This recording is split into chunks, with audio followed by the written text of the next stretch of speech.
So here's a question I get asked. How can I be an author if I don't even own a computer? Well, guess what?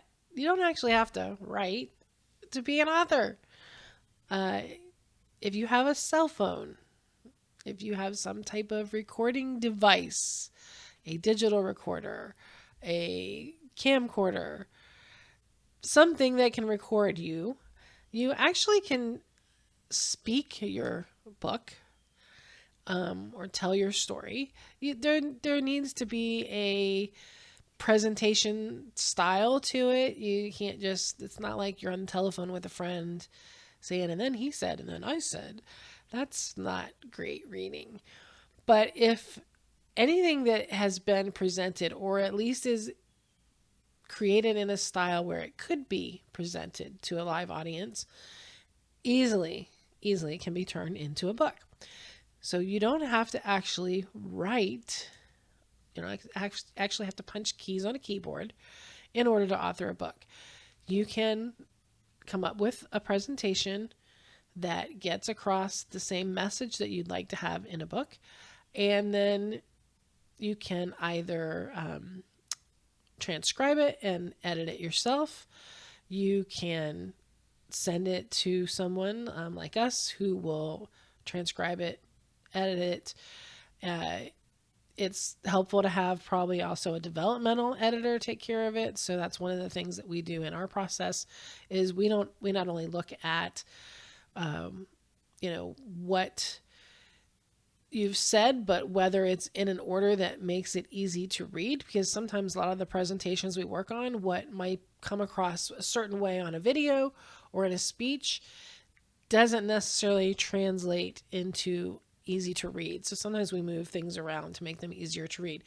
But you can do this yourself. You don't have to hire us or someone like us.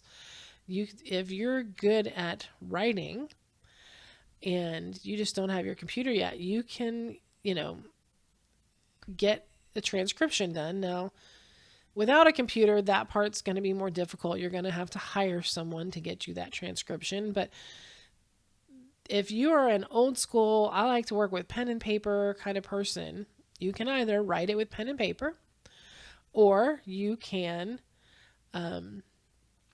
like I said, do a recording, like a presentation style recording, and you can have that transcribed by a professional. They'll give you back the words on paper. You can go through and edit with pen and paper, or at that point, just hand it over to an editor. At some point, someone will have to put it in the computer for you because everybody else is doing it that way. So if you want to get it actually edited, you're probably going to have to already have it in a computer file.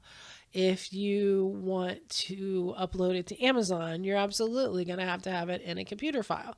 So at some point, you'll have to hire someone who can put that in the computer for you. But that shouldn't stop you from writing. You absolutely can write without actually even writing, or you can write without a computer. Like I said, you can do old school pen and paper, or you can do the recording and then hand it over to someone. The recording and then handing it over to an editor might be the easiest, because if they can take that digital recording file and then they can have it transcribed and whatnot from there. How you're going to get that recording to an editor, you'll probably have to choose someone local if you don't have a file, or look at services like FedEx, Kinko, Staples might have. There is probably somebody local to you, or even just someone that you know who's willing to take that recording file and help you send it on to whomever would be editing and taking care of it from there. So don't let your excuses stop you. If you want this book bad enough, make it happen. Computer or no computer, doesn't matter. Get your book out there.